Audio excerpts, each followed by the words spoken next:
السلام علیکم ورحمۃ اللہ وبرکاتہ۔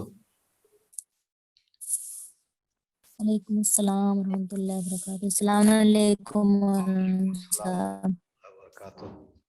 اور آپ لوگ خیریت سے ہیں؟ جی السلام علیکم مولانا۔ وعلیکم السلام ورحمۃ اللہ وبرکاتہ۔ اعوذ باللہ من الشیطان الرجیم، بسم اللہ نحمدہ و نصلی علی رسولہ الکریم وآلہ الطیبین الطاہرین المعصومین۔ آواز جا رہی ہے ہماری؟ جی مولانا جی آ رہی ہے۔ جی، تو عقائد کے سلسلے میں گفتگو ہو رہی ہے، اور بہرحال انسان ہدایت کا محتاج ہے، اور انسان ہی وہ ہے کہ جس کے لیے جنت کی جزا اور دوزخ کی سزا رکھی گئی ہے۔ لہذا ہدایت ایسی ہونی چاہیے کہ انسان عمل کر کے جنت تک پہنچ سکے، اور ان چیزوں سے بچنا چاہیے کہ جس کے ذریعے سے وہ دوزخ سے اپنے آپ کو محفوظ رکھ سکے۔ آپ کو یاد ہوگا کہ عبد الرحمن ابن ملجم سے جب مولا کائنات نے پوچھا تھا کہ کیا میں تیرا اچھا امام نہ تھا، تو جواب دیا تھا ابن ملجم نے کہ مولا جسے دوزخ اپنی طرف کھینچ رہا ہو اسے کون روک سکتا ہے۔ تو بہرحال ابن ملجم نے یہ بتایا کہ جنت میں جانے کا راستہ کون سا ہے اور دوزخ میں جانے کا راستہ کون سا ہے۔ تو کم سے کم جن لوگوں کی سمجھ میں اہل بیت اطہار علیہ السلام کے بتائے ہوئے اقوال اور ان کی سیرت کے ذریعے سے نہیں پتہ چلتا، وہ کم سے کم ابن ملجم ہی کے اس بتائے ہوئے راستے کو سمجھیں کہ اس نے بتایا کہ دوزخ میں جانے کی صورت کیوں پیدا ہوتی ہے۔ بہرحال تو مناسب معلوم ہوتا ہے کہ ہم آپ کو یہ بتائیں کہ انسان جو ہے وہ ہدایت کا محتاج ہے۔ اب یہ ہدایت کیسے ہو؟ ہدایت ایسی ہونی چاہیے جو اللہ کی مرضی کے مطابق ہو۔ ایسا نہ ہو کہ جو بھی ہے وہ نیتا بن کر، لیڈر بن کر، ریفارمر بن کر آئے اور اپنے مزاج کے مطابق ہمارے سامنے زندگی کے اصول بتائے۔ نہیں، بلکہ وہ اصول ہدایت کے ہونے چاہیے کہ جو اللہ کی مرضی کے مطابق ہو، جس پہ چل کر کے ہم جنت حاصل کر سکیں اور دوزخ سے اپنے آپ کو بچا سکیں۔ تو اب اس کی شروع میں ہم نے بتایا تھا کہ دو ہی صورتیں بظاہر نظر آ رہی ہیں کہ یا تو اللہ ہمارے درمیان آ کر بتائے کہ اس کی مرضی کیا ہے، تو ایک صورت تو یہ ہے کہ اللہ ہمارے درمیان آئے اور آ کر کے ہم سے بتائے کہ نماز کیسے پڑھیں، روزہ کیسے رکھیں، حج کیسے کریں، زکوٰۃ کیسے دیں، اس کے احکام پہ کیسے عمل کریں، اور صحیح عقیدے کی صورت کیا ہوگی اس کی وہ تصدیق کریں۔ اور یا تو پھر ہم ہی جا کے اللہ سے پوچھیں۔ ہلو ہلو جی مولانا آ رہی ہے آواز۔ ہاں، کچھ گڑبڑ ہو رہا ہے اس میں نیٹ ورک میں۔ بہرحال تو یا تو خود ہی ہم اللہ سے جا کر کے پوچھیں۔ تو ہم میں سے ہر ایک کو معلوم ہے کہ جو اللہ کے ہاں جاتا ہے وہ لوٹ کر نہیں آتا، خدا کے ہاں جو جاتا ہے وہ لوٹ کر نہیں آتا۔ کہتے ہیں نا صاحب کہ اللہ نے بلا لیا، تو وہ خالی پیغمبر اسلام صلی اللہ علیہ وآلہ وسلم کی تنہا ذات ہے کہ جو سفر معراج پہ آپ تشریف لے گئے اور وہاں سے لوٹ آئے۔ تو ہم میں سے نہ تو کسی میں اتنی طاقت ہے کہ ہم جا کر خدا سے دریافت کریں، اور نہ خدا ہمارے درمیان آ سکتا ہے اپنے کمال کی بنیاد پر۔ اس کا کمال اس منزل پر ہے کہ ہمارے درمیان آ نہیں سکتا، ہمارا نقص اس منزل پر ہے کہ ہم اس تک پہنچ نہیں سکتے۔ تو اب ایک صورت ہے کہ اللہ کی مرضی معلوم کرنے کے لیے، اللہ کے احکام معلوم کرنے کے لیے کوئی وسیلہ ایسا ہو جو اللہ کے ہاں سے پیغام حاصل کرے اور ہم تک پیغام پہنچائے۔ تو اب یہ دونوں صورتیں تھیں، نہ خدا ہم تک آ سکتا تھا نہ ہم خدا تک جا سکتے تھے۔ تو پروردگار عالم وسیلے کے طور پر ہادی، رہنما اور رہبر کا اس نے انتظام کیا، اللہ نے انتظام کیا ہے۔ تو 1,24,000 انبیاء ہدایت کا فریضہ ادا کرنے کے لیے اس روئے زمین پر تشریف لائے، جن میں سب سے پہلے نبی حضرت آدم علیہ السلام ہیں اور سب سے آخری نبی سرکار ختمی مرتبت احمد مجتبیٰ محمد مصطفیٰ صلی اللہ علیہ وآلہ وسلم ہیں۔ اور یہ 1,24,000 انبیاء اللہ کے پیغام کو لے کر آئے اور انہوں نے زمانے کو خدا کا پیغام سنایا اور اللہ کی مرضی سے آگاہ کیا، اور ہر ایک کو اختیار حاصل تھا، کسی پہ کوئی جبر نہیں، کوئی تشدد نہیں، جو چاہے وہ اللہ کے بتائے ہوئے راستے پر عمل کرے اور جو چاہے وہ عمل نہ کرے۔ بس اتنا ہے کہ جو عمل کرے گا اسے جزا ملے گی اور جو عمل نہیں کرے گا اسے سزا ملے گی۔ تو اللہ نے اختیار دے کر بھیجا تاکہ ہم اپنے اختیار سے یا جنت حاصل کریں یا دوزخ حاصل کریں، فیصلہ ہمیں کرنا ہے۔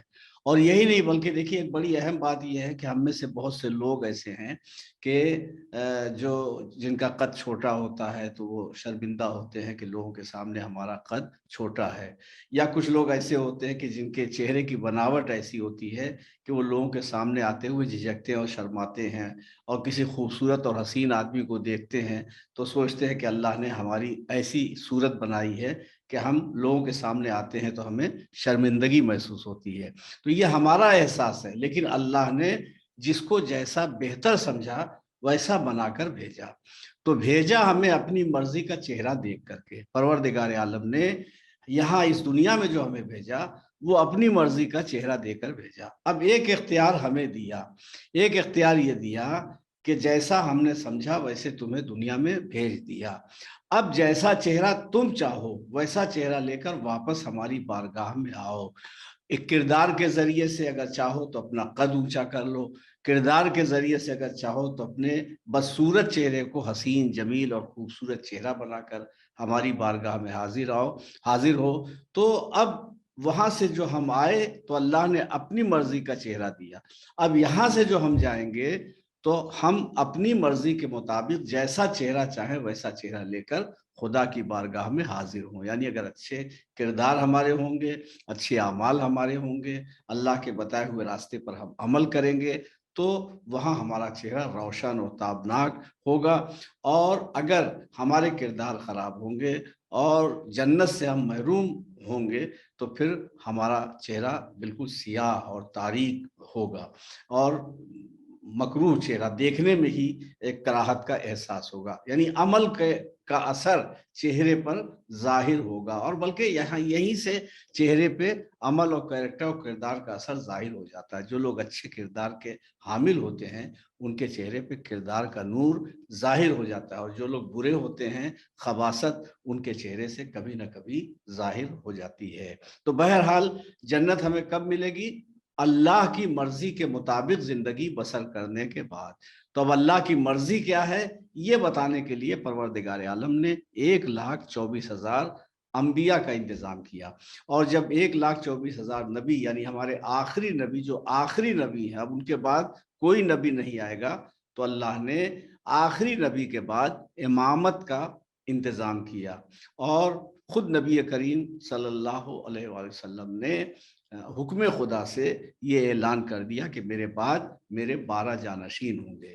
تو جن کا اعلان کیا تھا رسول نے، جن کی بشارت دی تھی اور جن کے لیے فرما دیا تھا وَكُلُّنَا محمد، سب کے سب کردار کے اعتبار سے محمد ہوں گے۔ تو 1,24,000 انبیاء اور 12 امام، اور شہزادی فاطمہ زہرا سلام اللہ علیہا صدیقہ طاہرہ کا کردار عورتوں کے لیے عمل کے مرحلے میں یوں نمونہ عمل ہے کہ بعض مرحلے ایسے ہیں کہ نبی مرد ہو کر کے عورتوں کو عملی تعلیم نہیں دے سکتے تھے۔ تو شہزادی جناب فاطمہ زہرا سلام اللہ علیہا کی زندگی اتنی پاک و پاکیزہ ہے اور اتنی بلند مرتبت ہستی ہے شہزادی فاطمہ کی کہ پروردگار عالم نے عورتوں کے لیے آپ کے عمل کو، آپ کے کردار کو نمونہ عمل بنا کر پیغمبر اسلام کی سیرت کا جز بنا دیا۔ یعنی ایک ایسی عورت کی اسلام کو ضرورت تھی کہ جس کا کریکٹر، جس کا کردار بالکل رسول کے قد کے برابر ہو، تاکہ پیغمبر اسلام کی سیرت کا جز بن سکے۔ تو یہ 14 معصومین علیہ السلام ہیں کہ جو بہرحال جنہیں 14 معصوم کہا جاتا ہے، جن میں سے ایک آخری نبی ہیں، دوسرے آپ کی بیٹی شہزادی جناب فاطمہ زہرا سلام اللہ علیہا ہیں، جن کا کردار یوں تو عمومی طور پر عورتوں اور مردوں دونوں کے لیے نمونے عمل ہے، لیکن مقام عمل کے بعض مرحلے وہ ہیں کہ جہاں ایک بیٹی کے لیے، ایک زوجہ کے لیے، ایک ماں کے لیے شہزادی فاطمہ کی سیرت نمونے عمل ہے۔ اور نبی اکرم کے بعد جو نبی کی سیرت، نبی کا کردار اور اللہ کی مرضی بتانے والی ہستیاں، ان میں 12 امام ہیں، جو پہلے امام حضرت علی علیہ السلام ہیں، اور آخری امام وہ ہیں کہ جو گویا ہمارے امام غائب ہیں، پردے غیب میں ہیں، اور انشاءاللہ وہ ظہور فرمائیں گے، اور ان کی ایک سلطنت ہوگی، حکومت ہوگی، وہ تمام تفصیلات آپ کے سامنے بعد میں آئیں گی۔ تو اللہ نے ہدایت کا یہ انتظام کیا۔ اب یہاں ایک بات یہ یاد رکھنے کی ہے کہ اللہ اپنا منصب، اپنا عہدہ کسی عام آدمی کو نہیں دیتا، بلکہ وہ منظر آپ کو یاد ہوگا جب حضرت ابراہیم علیہ السلام کو پروردگار عالم نے امامت عطا کی، تو جناب ابراہیم نے کہا کہ پروردگار عالم، کیا میری ذریت میں بھی یہ عہدہ، یہ درجہ منتقل ہوگا؟ تو آواز آئی کہ ہاں، تمہاری نسل میں، تمہاری ذریت میں عہدہ منتقل ہوگا، لیکن لا ینال عہد الظالمین، کسی ظالم تک یہ عہدہ نہیں پہنچے گا۔ تو ایک بات یہ کلیئر ہو گئی کہ اپنی زندگی میں کسی نے چھوٹا سا بھی کوئی ظلم اگر کیا ہے، ذرہ برابر بھی ظلم کیا ہے، تو اسے اللہ کا کوئی منصب، کوئی عہدہ نہیں مل سکتا۔ وہ نہ نبی ہو سکتا، نہ امام ہو سکتا، نہ خلیفہ ہو سکتا۔ جس نے ظلم کیا ہوگا، ظلم کر کے، توبہ کر کے مومن تو ہو سکتا ہے وہ، لیکن اللہ کا کوئی منصب اسے نہیں مل سکتا۔ اللہ اسی کو منصب دے گا کہ جو معصوم ہو، جس سے خطا کا امکان نہ ہو، غلطی کا امکان نہ ہو، اور جس سے ظلم کبھی نہ صادر ہوا ہو۔ تو یہ اللہ جو ہے ہر ایک کو عہدہ نہیں عطا کرتا ہے، بلکہ وہ اپنے ایسے افراد کو منتخب کرتا ہے، وہ خلق کرتا ہے، پیدا کرتا ہے، وہ خصوصیات دے کر بھیجتا ہے۔ وہ کون ہوتے ہیں؟ جو اپنے وقت کے کامل ہوتے ہیں، لائق اور اللہ کے نیک بندے، اور جو خدا کو دوست رکھتے ہیں اور خدا کی رضا کا ہر لمحہ خیال رکھتے ہیں، اور ان میں بھول چوک کا شائبہ نہیں پایا جاتا، وہ معصوم ہوتے ہیں، ان سے گناہ کا امکان نہیں ہوتا، اپنی امت میں افضل ہوا کرتے ہیں۔ اور ہمارے آخری نبی چونکہ سید الانبیاء ہیں، لہٰذا تمام انبیاء سے فضیلتوں میں اعلیٰ ہیں آپ، اور انہیں اس دنیا میں بھیجتا ہے کہ وہ دنیا اور آخرت کی بھلائی اور فائدے کے لیے انسانوں کی رہنمائی کریں، انسانوں کو بتائیں کہ دنیا اور آخرت کی بھلائی کن باتوں پر عمل کرنے میں ہے، کہ جس سے دنیا بھی سنور جائے، آخرت بھی سنور جائے۔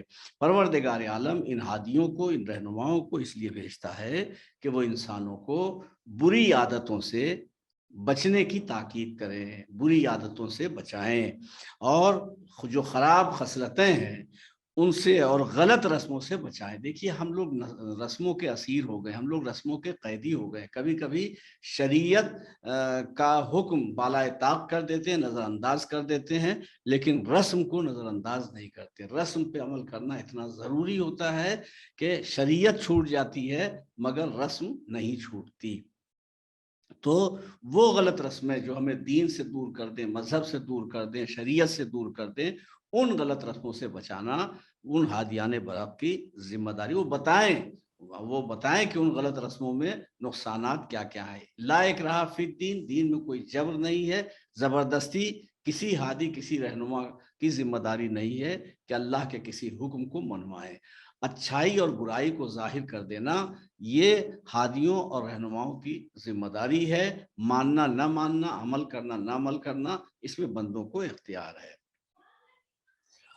اور پروردگار عالم کے احکام پیش کر کے، قرآن مجید کی یا اللہ کی کتابوں کی، اللہ کے احکام کو ان کے سامنے پیش کر کے نفس کو پاک و پاکیزہ بتائیں، عقل و شعور کی باتیں بتائیں، تاکہ جہالت کے اندھیرے سے علم اور معرفت اور عقل اور شعور کے اجالے میں انسان آ جائے، نیکی کے راستے دکھائیں۔ یہ ضروری، یہ گویا ذمہ داری ہے ہادیان برحق کی، تاکہ انسان اپنی غرض خلقت کو پہچان سکے کہ ہم پیدا کس لیے ہوئے ہیں، ہمیں اللہ نے خلق کیوں کیا ہے۔ تو معصوم ہادیوں اور رہنماؤں کی رہنمائی میں انسان اپنے آپ کو اس کمال تک پہنچا دے جو انسانیت کی معراج ہے، اس لیے کہ انسان تنہا وہ مخلوق ہے کہ جسے اللہ نے اشرف المخلوقات بنایا ہے۔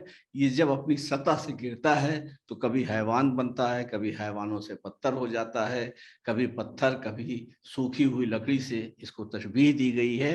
لیکن یہ انسان جب بلند ہوتا ہے تو اتنا بلند ہوتا ہے کہ اس کی عظمت، رفعت اور بلندی پر فرشتے بھی ناز کرتے ہوئے نظر آتے ہیں۔ تو انسان کمال چاہتا ہے، اور کمال کو اگر حاصل کرنا ہے تو معصوم ہادیوں اور معصوم رہنماؤں سے دین حاصل کرنا ہوگا، زندگی کے آداب انہی سے حاصل کرنے ہوں گے۔ اس لیے کہ جن لوگوں سے بھول چوک ہوتی ہے، جو خود خطا لغزش کرتے رہتے ہیں، جن سے خطائیں ممکن ہیں، جن سے لغزشیں ہو سکتی ہیں، تو ظاہر سی بات ہے کہ پتہ نہیں کہاں پہ ان سے لغزش ہوئی، کہاں پہ خطا ہوئی، کہاں پہ دھوکہ ہوا، یہ سمجھنا مشکل ہو جاتا ہے۔ تو بہرحال رہنمایان دین کو اللہ نے اسی لیے معصوم بنا کر بھیجا تاکہ بغیر کسی شرط کے ان کی اطاعت کی جا سکے۔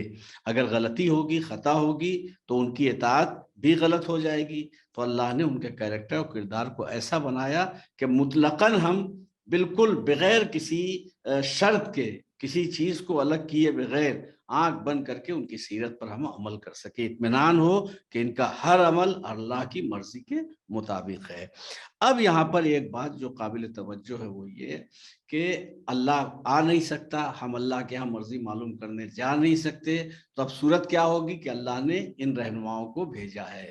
جو قابل توجہ بات ہے وہ یہ کہ رہنما، ہادی، رہبر اپنے دین کا اللہ نے بنایا ہے، ہمیں ماننے کا حکم دیا ہے، ہمیں ان رہنماؤں کو بنانے کا حق نہیں دیا ہے۔ لہٰذا ہماری ذمہ داری ہے کہ ہم نبی کو، رسول کو، امام کو مانیں، بنانے کا حق ہمیں نہیں ہے۔ ہمیں ان کی باتیں ماننے کے لیے کہا گیا، حکم دیا گیا ہے کہ ہم ان کی باتیں مانیں، بنانے کا حق صرف پروردگار عالم کو ہے۔ دیکھیے ہم کسی نیتا، لیڈر کو چنتے ہیں تو بعد میں ہاتھ ملتے ہیں کہ ہمیں نہیں معلوم تھا کہ یہ آدمی اتنا غلط غلط نکل جائے گا، ورنہ ہم اس کو ووٹ نہ دیتے، اکثر ایسا ہوتا ہے۔ لیکن پروردگار عالم جب کسی کو منصب دیتا ہے تو وہ صلاحیتیں عطا کر کے بھیجتا ہے کہ وہ اس منصب کو ادا کر سکے اور کہیں سے اس منصب کا معیار گرنے نہ پائے۔ اور اسی لیے ارشاد ہوتا ہے کہ اللہ عالم حیث یجعل رسالتہ، اللہ ہی یہ بات بہتر طور پر جانتا ہے کہ رسالت کس کو عطا کرے۔ تو انسان کا فریضہ یہ ہے کہ وہ انبیاء کا حکم مانے۔ ایسا نہیں ہے کہ وہ انبیاء کو اپنے حکم پہ چلانے، اپنی مرضی کے مطابق چلانے کی کوشش کریں۔ یا رسول اللہ آپ نے صلح کیوں کر لی، یا رسول اللہ یہ آپ نے جنگ کیوں کر لی، جبکہ 313 افراد ہی تھے تو ہزاروں کو مقابلے میں آپ لڑ کیوں گئے، یا صلح حدیبیہ میں آپ نے اتنا گویا خاموشی کے ساتھ اس طریقے سے ان شرطوں کو آپ نے تسلیم کیوں کر لیا۔ اللہ کے ہادی اور رہنما کے کسی بھی بات پہ ہمیں اعتراض کرنے کا حق نہیں حاصل ہے، بلکہ جو ان کا ارشاد ہو، جو فرمان ہو، بغیر کسی شک اور کسی تردد کے ان کے فرمان پہ عمل کرنا ہماری ذمہ داری ہے، چونکہ اللہ سے ان کا رابطہ ہوتا ہے اور اللہ نے ان کو وہ صلاحیتیں دی ہیں اور یہ معصوم ہیں، ان سے غلطی اور خطا کا امکان نہیں۔ لہٰذا یہ صلح کریں تب بھی حق ہے، یہ جنگ کریں تب بھی حق ہے، اور ان کی مخالفت کرنا گویا حق کی مخالفت کرنا ہے، رب کی مخالفت کرنا ہے، خدا کی مخالفت کرنا ہے۔ تو بہرحال ہمیں ان کے احکام پہ عمل کرنا ہے، اور اگر مخالفت کریں گے تو اس کا بھی ہمیں سبق ملا ہے۔ قرآن مجید میں ایسے واقعات موجود ہیں کہ اللہ کی رضا اور اللہ کی مرضی کو جن لوگوں نے نہیں مانا ہے، جنہوں نے نہیں تسلیم کیا ہے، ان کا انجام کیا ہوا ہے۔ چنانچہ اس سلسلے میں پہلا واقعہ جو ہے، خود باپ ایک ہے، ایک باپ ایک ماں کے دو بیٹے ہیں، دونوں بیٹوں کا کیریکٹر، دونوں بیٹوں کا کردار الگ الگ ہے، دونوں بیٹوں کا کردار الگ الگ ہے۔ کیا آپ بتا سکتی ہیں وہ کون دونوں بیٹے ہیں؟ جناب حابیل اور قابیل۔ جی شاباش۔ تو حضرت آدم جیسا نبی ان دونوں بچوں کا باپ ہے، حوا جیسی ماں ان دونوں بچوں کی ماں ہے، مگر دونوں کا کیریکٹر الگ الگ ہے، دونوں کا کردار الگ الگ ہے۔ اور یہیں سے پتہ چلا کہ جو اللہ کے بتائے ہوئے راستے پر چلے گا اس کا انجام کیا ہوگا، اور جو اللہ کے راستے کا مخالف ہوگا، باغی ہوگا، سرکش ہوگا، بدنیت ہوگا، اس کا انجام کیا ہوگا؟ ایک ہی باپ، اور وہ بھی نبی باپ ہے، اور ماں جناب ہوا ہیں، لیکن دونوں بیٹے ایک ہی ماں باپ کے ہونے کے باوجود دونوں کا انجام الگ الگ ہے۔ ہوتا کیا ہے کہ حابیل کو قابیل قتل کر دیتا ہے حسد کی بنیاد پر۔ تو جب قتل کر دیتا ہے تو ہوتا کیا ہے کہ جناب آدم علیہ السلام، معلوم ہوتا ہے کہ آدم علیہ السلام کو کہ قتل ہو گئے، تو حضرت آدم علیہ السلام نے حابیل کا مرثیہ کہا، اور جناب حابیل پہ روئے ہیں، گریہ کیا ہے، عزاداری کی ہے، آنسو بہایا ہے، ان کے لیے دعائے رحمت کی ہے۔ اور جب بیٹے کی عزاداری سے، یعنی حابیل کی عزاداری سے فرصت ملی، تو اس کے بعد قابیل کے اوپر لعنت بھیجی۔ یعنی پہلی ہی منزل پر حضرت آدم نے، ہمارے مرشد اعلیٰ نے، سب سے پہلے انسان نے اپنی سیرت سے یہ بتایا کہ مظلوم کی عزاداری ہوتی ہے، شہید کی عزاداری ہوتی ہے، اور جو ظالم ہوتا ہے وہ قابل لعنت ہوتا ہے۔ اس کے علاوہ جو بے جا خون جس کا بہایا جاتا ہے، خون ناحق جس کا زمین پر بہایا جاتا ہے، اس کا اثر زمین اور آسمان پہ بھی ہوتا ہے۔ چنانچہ جب حابیل قتل ہوئے تو ساری دنیا پر اس کا اثر ظاہر ہوا، آسمان کا رنگ بدل گیا، سورج کو گرہن لگا، سیاہ آندھی چلی، درختوں کے پھل گر گئے، زمین میں زلزلہ آیا۔ یہ پہلے مظلوم کے قتل کا اثر تھا، پہلے مظلوم کی شہادت کا اثر تھا کہ کائنات پہ ظاہر ہوا۔ تو اب اگر امام حسین اسلام کی شہادت پہ زمین اور آسمان پہ اثرات ظاہر ہو رہے ہیں تو حیرت نہیں کرنا چاہیے۔ شہید کا خون ناحق رنگ لا کر رہتا ہے، اسے کتنا ہی دبایا جائے، اسے کتنا ہی چھپایا جائے، وہ ظاہر ہو کر رہتا ہے۔ تو بہرحال حضرت آدم علیہ السلام ہی سے ہمیں معلوم ہو گیا کہ اچھائی کا انجام کیا ہے، برائی کا انجام کیا ہے، اللہ کے بتائے ہوئے راستے پر چلنے کا نتیجہ کیا ہوتا ہے، اور اللہ کے بتائے ہوئے راستے سے اگر کوئی الگ ہٹ جائے، منحرف ہو جائے، باغی ہو جائے، سرکش ہو جائے، یا شک اور شبہ پیدا کرے، یا گستاخی کرے، جسارت کرے، تو اس کا انجام کیا ہوتا ہے، نیت میں خرابی پیدا ہو جائے تو اس کا انجام کیا ہوتا ہے۔ دوسرا مشہور ترین واقعہ قرآن مجید ہی میں بہت سے واقعات ہیں، لیکن دوسرا جو مشہور ترین واقعہ ہے وہ جناب نوح کی زندگی کا ہے کہ حضرت نوح علیہ السلام نے 950 سال تک تبلیغ کی۔ 950 سال کی مدت تبلیغ میں صرف 80 آدمی ایمان لائے۔ 950 سال تبلیغ میں صرف 80 آدمی ایمان لائے۔ تو خدا نے کشتی بنانے کا حکم دیا۔ روایات کے مطابق وہ کشتی 1200 ہاتھ لمبی تھی۔ کشتی تیار ہو گئی، جناب نوح نے حکم خدا سے اعلان کیا کہ جو کشتی پر سوار ہوگا وہ محفوظ رہے گا، جو سوار نہیں ہوگا وہ ہلاک ہو جائے گا۔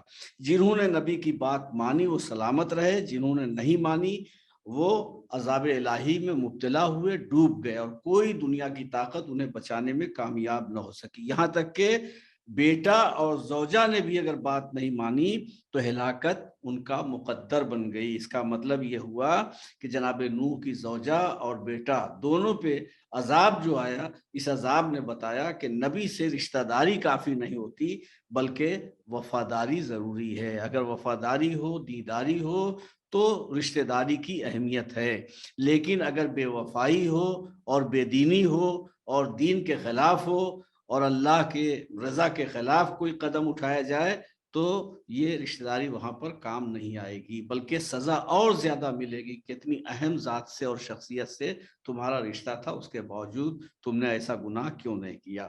تو اب دیکھیے نوح کے سفینے پہ نوح کے کہنے سے جو لوگ سوار ہوئے وہ بچ گئے، جنہوں نے کہنا نہیں مانا وہ ڈوب گئے۔ تو سبق یہ ملا کہ نبی کے کہنے پہ جو عمل کرے گا وہ محفوظ رہے گا، وہ سلامت رہے گا، وہ فائدے میں رہے گا۔ جو نبی کا کہنا نہیں مانے گا وہ ہلاکت اس کا مقدر ہے، اسے سزا خدا کی طرف سے ملے گی، عذاب الہی میں وہ مبتلا ہوگا۔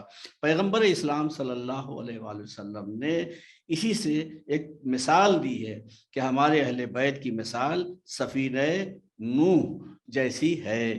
جو اہل بیت کے دامن سے تمسک اختیار کرے گا وہ نجات پائے گا، اور جو مخالفت کرے گا وہ ہلاک ہوگا۔ تو اس کا مطلب میزان کیا ہے، ترازو کیا ہے؟